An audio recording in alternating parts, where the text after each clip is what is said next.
Off to Skinner, bounces to the left and has some space. Cuts back inside in between the hash marks down to the 25-yard line. A gain of 17 on the run, and Skinner continues his good night as he eats his way close to the red zone. Yeah, great job there. You can tell Fort Lewis just wearing down up front. They're getting handled now. Zone scheme's kicking their tail, and Tarleton State just leaning on them. Run game's getting explosive. Two receivers wide to the right. Skinner again in the backfield. Irwin keeps it himself, fakes the throw, and still keeps running and takes a hit.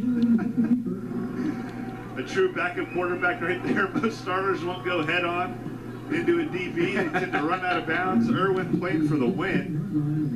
And I love it, man. That's a great way to win your teammates over show them grittiness. Yeah, let's go up against Jaden Helms, who's a 5'8", 170-pound sophomore on the other side, who also had a full head of steam. And luckily for Irwin, he's able to get up, and looks like we have a cramp on the near sideline as well. With 1:14 left, we'll see exactly what Irwin has now with a fresh set of downs in the red zone for the first time. He had two drives prior to this one, both resulted in turnover on downs. And you do like the moxie and the swagger from a quarterback wanting to go head on into a linebacker like that. Now, you don't necessarily enjoy that a whole lot. You want your quarterback to stay healthy, especially one as talented as Irwin, who could be useful throughout conference play. I'll tell you what I love, man. I love the aggressiveness of Coach Whitten and this quarterback, Irwin. You know, to come in, I mean, he started looking to prove himself to this team and to the offense. And so he wants to get out there and show what he can do. I can respect that. He's doing a good job. And just one carry for 6 yards last week against Stephen F. Austin. On that keeper, it was a gain of 11 for the first down to the 15. Offset tight end in the formation.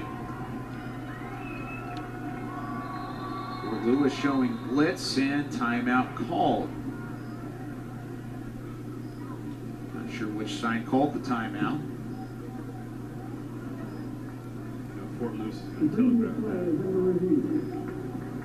And they're going to say the previous play was under review, so it was neither side that called the timeout. Instead, it was the officials. I'm not sure what they could be reviewing here as we take another look.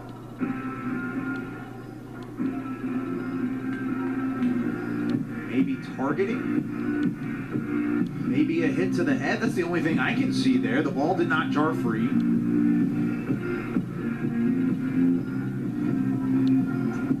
It was a big hit from Helms.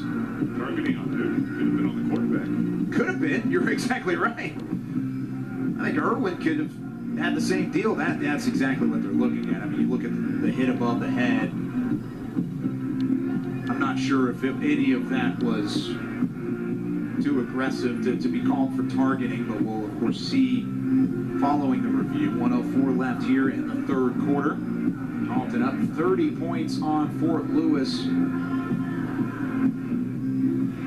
Plenty of games still left to play, and this Fort Lewis squad, after falling 44-7, really came out with some swagger in the first quarter. Showed they had a lot to prove coming out of the RMAC conference.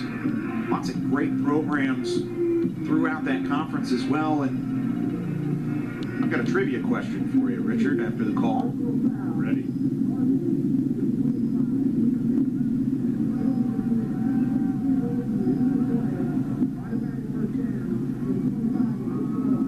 Wow, so it was reviewed for targeting.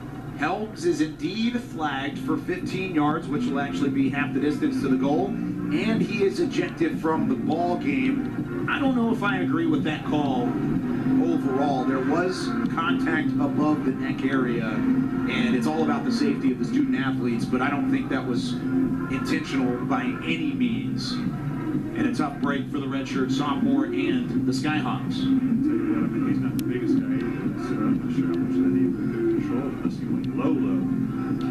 But Irwin, he certainly ducked his head. It's unfortunate. Yeah, I thought really a lot.